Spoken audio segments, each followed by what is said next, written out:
what interventions are working, which are not. And that helps us. We have a finite amount of dollars. And where can we maximize those dollars? And where are we spending money that is not effective? Jonathan, do you have anything to add to that? There's been a significant movement over the last 20 years from not just talking about outputs, but actually talking about outcomes. And the reason we should care about outcomes is that if we truly care about the most vulnerable, we want to move the most vulnerable who are coming in contact with state government from a position of dependency to some greater level of independency. All right, what's going on, guys? Caden Cleveland here with the Oklahoma State Senate, and you're joining us for another episode of OK Senate on Deck. It's a podcast that we shoot here from the Oklahoma State Capitol. Well, we got a very unique episode for you this week, guys. Along with the President Pro Tem, Senator Greg Treat, we're going to have a guest along with us on the show, and it is Jonathan Small. Now, Jonathan is the president of the Oklahoma Council of Public Affairs. He's been in that position for a few years now. So what we're going to be doing is discussing a few different topics, but really we want to break down the topic of data this week. And specifically, we're going to talk about how Oklahoma has actually increased in our data tracking metrics over the past few months. So we're going to break down that. We're going to look at a few different topics, some things that OCPA has been working on that Jonathan's going to share with us. So hang tight, guys. We got a lot of stuff to talk about today, and we will be right back.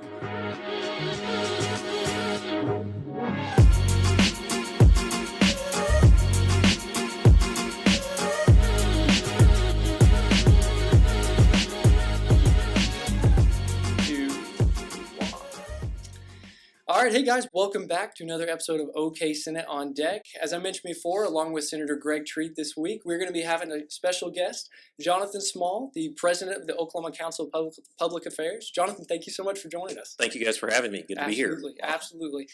Well, so our viewers at home know who our guest is this week. Want to get to know you just a little bit better, Jonathan.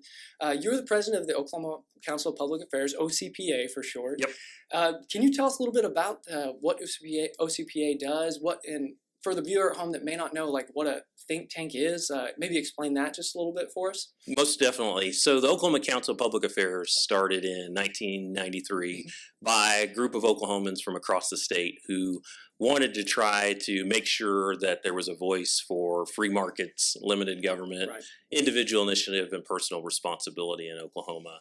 And so we approach all policy issues at the state level, some issues at the local level, and then even some issues at the federal level from that perspective. And so we work on any number of issues, whether it's corrections reform, taxation, education. And so we're always looking at those kinds of policy issues from those lenses. That's how we approach it. And very diverse topics that you guys weigh into all the time. So we're going to do something a little bit different this week. Senator Treat, I'm going to catch you off guard here a little bit, hopefully. But we're going to start doing something a little bit different just to kind of give our viewers some a little more insight onto who you guys are away from here at the Capitol. So I want to ask you all just a few kind of icebreaker questions as we get going today to kind of I'm looking forward to this. Learn more about you. I've kept them on edge with these questions. They don't know what's coming, so we'll see what their responses are here. Pro Tem, I'm going to throw this one to you first to get your thoughts. What is the most recent book that you've read? You know, I've been reading a lot on podcasts. Reading a lot on podcasts. Yeah, it's that's called verbal reading, right? Yeah, well, you know, I used to be called cassette tapes. There you go. Yeah, right. And the radio. Hey, you know, my car still has a cassette player in it. So if you have any cassette tapes you want me to listen to, I've got them. Yeah, true fiscal conservative. Yes, right there. yes. It's 217,000 miles. But I've been listening to a lot of podcasts. Actually, one of your colleagues on staff turned me on to Craig Rochelle's podcast on leadership, and I've been listening to a lot of that. That's taken place in a lot of my reading. Before that, I read a book on Henry Bellman and his life and politics in Oklahoma. Love it. Jonathan, how about you? So reading a book by John Acuff called Finish, and I finished that book. I turned right around and then violated one of the key provisions of the book, which is it encourages people to be realistic about the goals they set. I set a ridiculous goal to try to lose 40 pounds by my 40th birthday. And I'm at 22 pounds. You still got 8 years though left. Well, I've got 3 weeks left, and I don't think I'm going to lose 18 pounds in 3 weeks. Hey man, that's a good shot though. Yeah. 22 pounds. That's pretty. Congrats on that. That's pretty cool. Yeah. So cut your goals in half, and most of the time you make them. So Craig Rochelle actually says double them. So you should have tried to lose 80 pounds. So that's pastors. They have a vision that doesn't fit reality. If you would have set a goal to have 80 pounds lost, you would have lost that 40 pounds, Jonathan. That maybe. Mathematics, man. Come on. Yeah. All right, sorry. Math. Second question here that I want to get y'all's thoughts on. If you could have lunch with one historical figure from any era at all, or political, whatever, who would that be? Jonathan, I'll throw that to you first. If I could have lunch with someone this is from all off any the top of their head, so this is fun. era, I think it would be Frederick Douglass, Okay. because he stood for a lot of the ideals and principles of the country, and he actually supported many of the provisions that are taking a hit today. Really? He supported the idea of a strong system of states. He actually supported the Three-Fifths Clause because it actually penalized Southern states for trying to maintain slaves. Really? And he took a very significant kind of individual liberty type approach. The close second would be George Washington Carver, who also encouraged particularly African Americans to pursue individual responsibility as opposed to trying to pay back whites or others who had wronged them. Love it. Senator Treat, how about you? So mine's going to be a little different, not as thoughtful as his. Baker Mayfield, right? My grandfather. My grandfather died when I was about 4 years old. That's cool. And I've always held him in high esteem. But my memories, I always try to remember, is it a true memory or is it something I've seen in a photo that I think I remember? I just want to know what his voice sounded like, to be honest with you. That's really cool. Okay, one last question just to get some background on both of you. And there is a correct answer to this. So who is your favorite OU quarterback of all time? Senator Treat? Of all time? Of all time, yeah. Oh, man, there's too many to mention. I really, really like Sam Bradford a lot. Love it. Yeah. I thought he was the full package, but of course I love some Baker Mayfield too. Yeah. Jonathan, are you an OU fan? So I am an OU fan, sort of transplant. I went to UCO, and so it seems like if you're the Broncos, it seems like if you're UCO, you sort of kind of adopt OU. Yeah. And so I'm probably somewhat nostalgic. I probably am going to pick Jason White because our team played his high school basketball team, and he was just as good in high school basketball in 10th grade as he was football. Really? Of course, he was much better in football He was a when I was pretty big playing guy, college. wasn't Oh yeah, He was he torched us. He had like 40 points and only played in 3 quarters. I thought you it were was gonna say pretty Nate ridiculous. So I don't even remember who that is.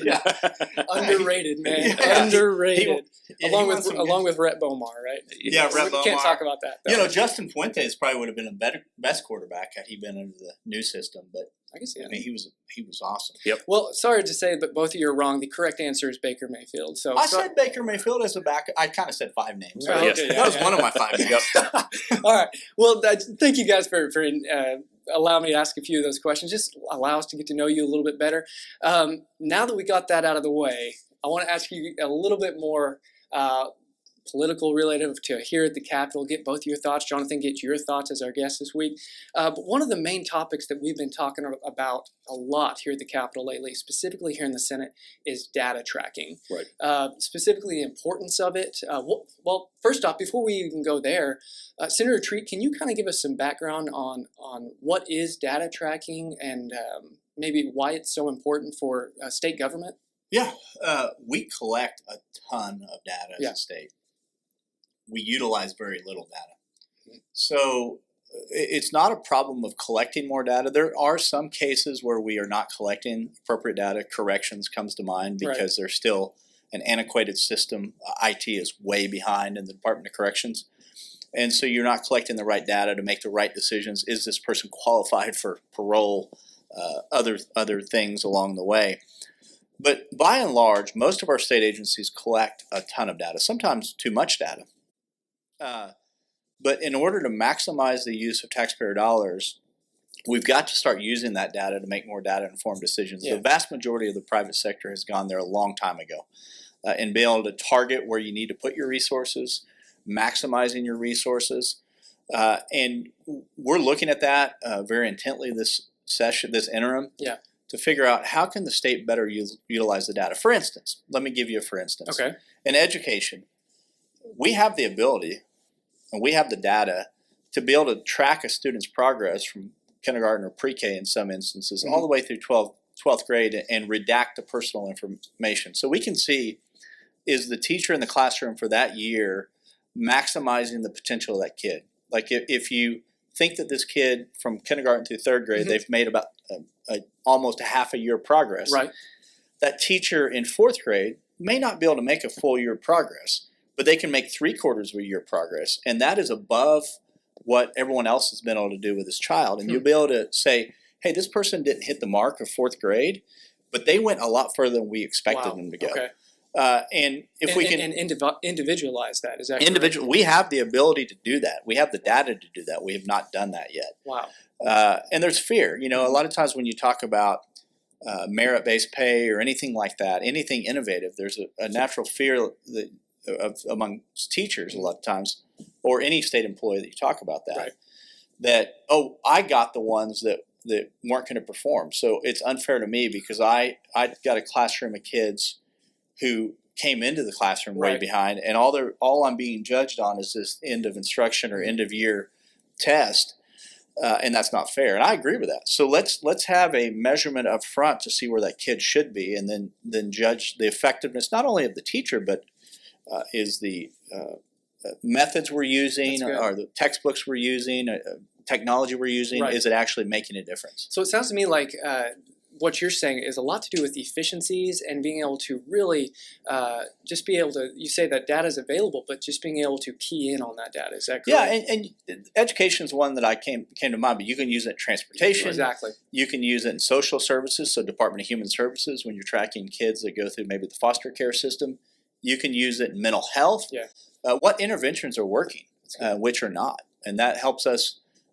We have a finite amount of dollars, Yeah. and where can we maximize those dollars, and where are we That's good. spending money that is not effective?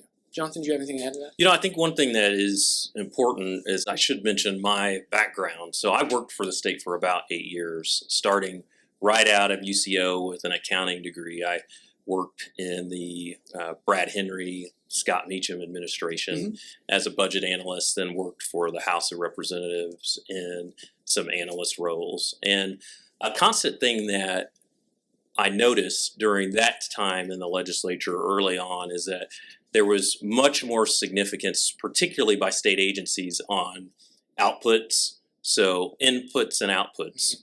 Legislature, if you give me more money, we can serve more people. Right. And just like the senator said, there's been a significant movement over the last 20 years from not just talking about outputs, but actually talking about outcomes.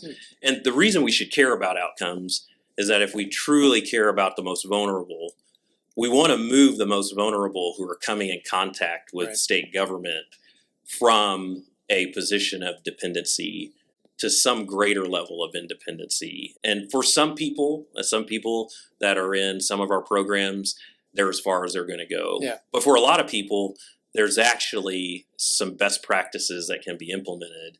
And if we truly care about the most vulnerable, we're going to care about outcomes. And that's why we think this session was such a huge session as it relates to really changing the approach of the way government looks at things. Prior to this last year, most of the focus had always been on how much money can the legislature spend, and then taxpayers were at fault because they weren't ready to pay more. However more. I mean, prior to this year, state agencies would regularly request $1 billion to $2 billion more than what the legislature had available to appropriate. It just became a game. Right, almost. exactly.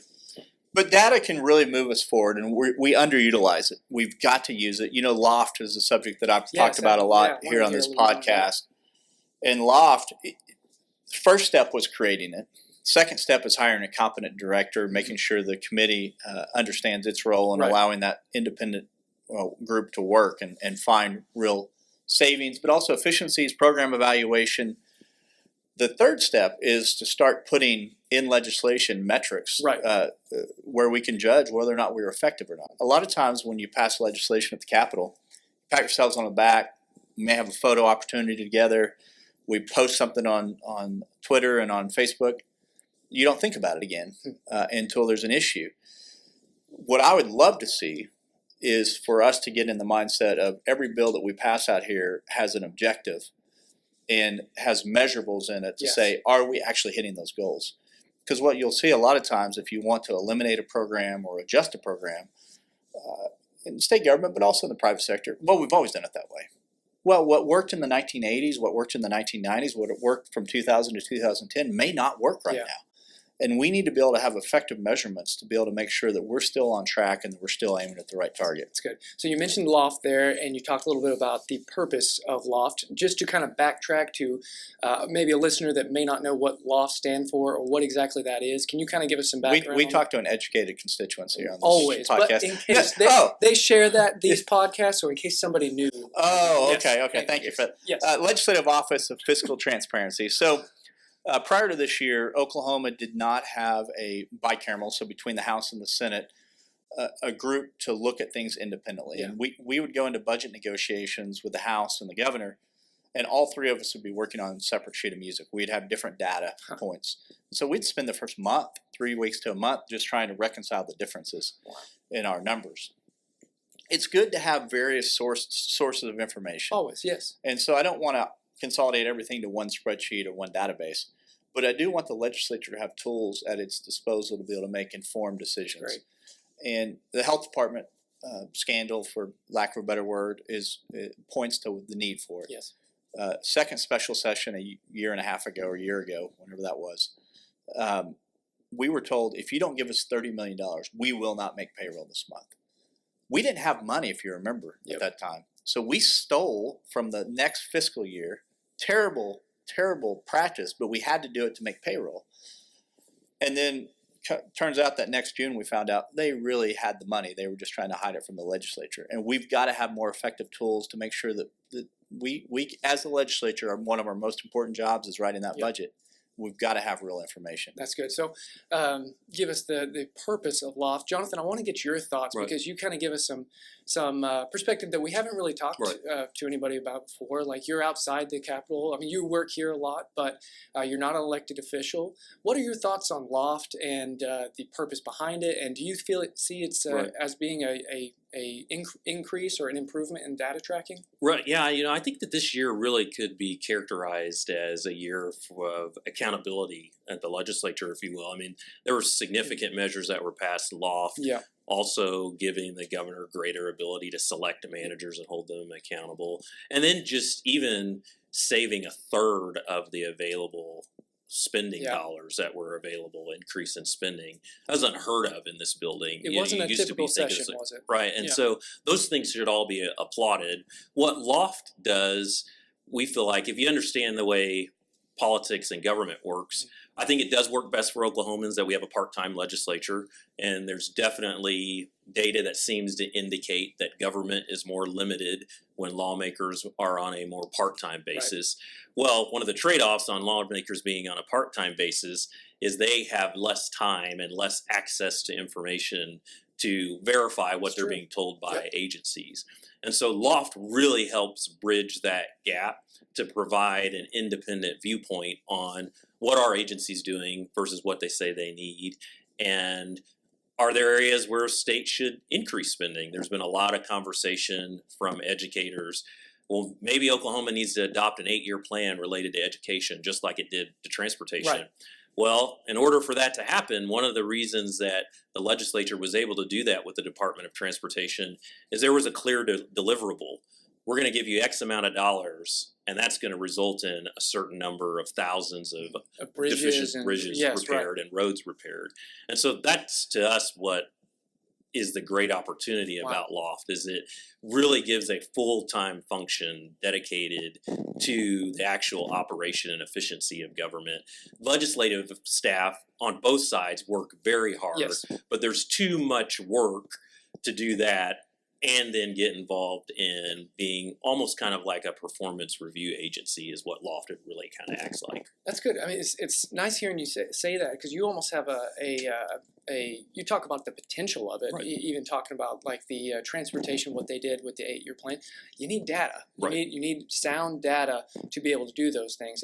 And Senator Tree, you think that's what LOFT will be able to do for the legislature? You can have measurables, you can have effectiveness of dollars. It allows us. Heretofore, we've been very dependent on agencies to tell us if a program's working, and or a constituency group that hires a lobbyist that benefits off that program. And there's nothing nefarious there. But you got to take someone's livelihood out of the equation to say, is this program really effective? And it's not just effective if you enroll more people. Right.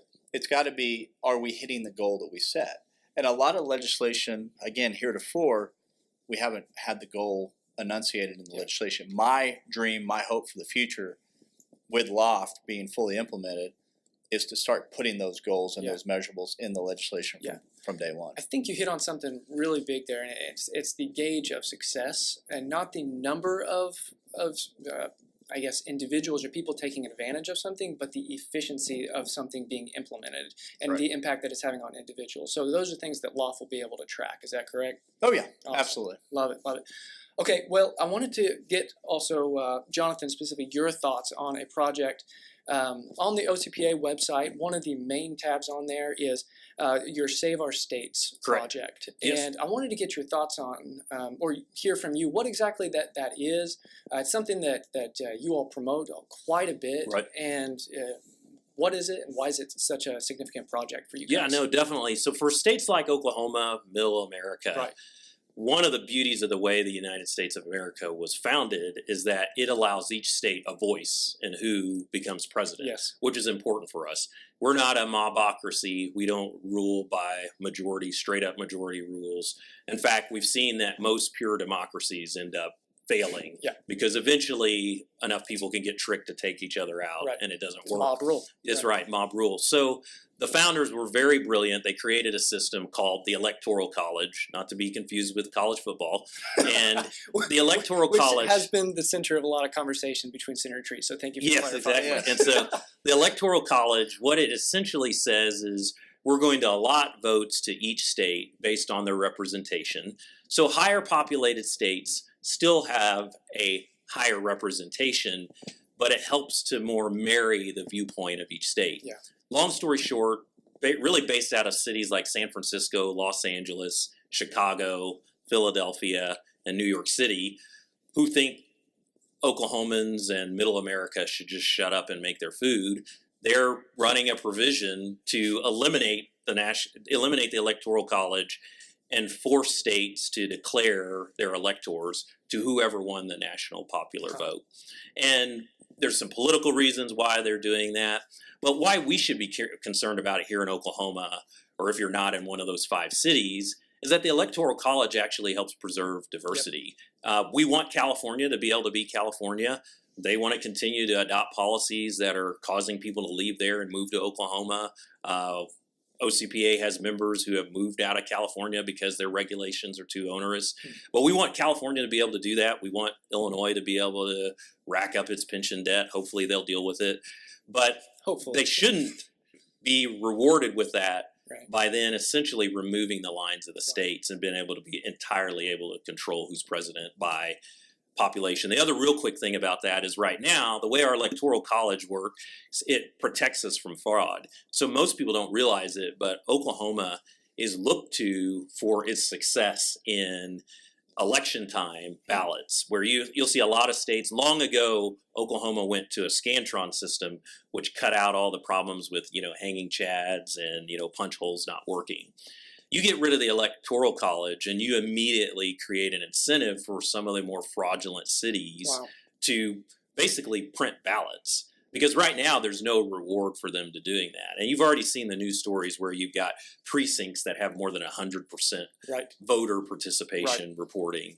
And so that's why this issue. People who have passed away voting. Exactly. Like that, dead people voting. And so that's an issue that's extremely important. And proof that it's bipartisan is that the Democrat governor in Nevada actually vetoed the measure that would have forced Nevada's electoral votes to a national popular vote winner.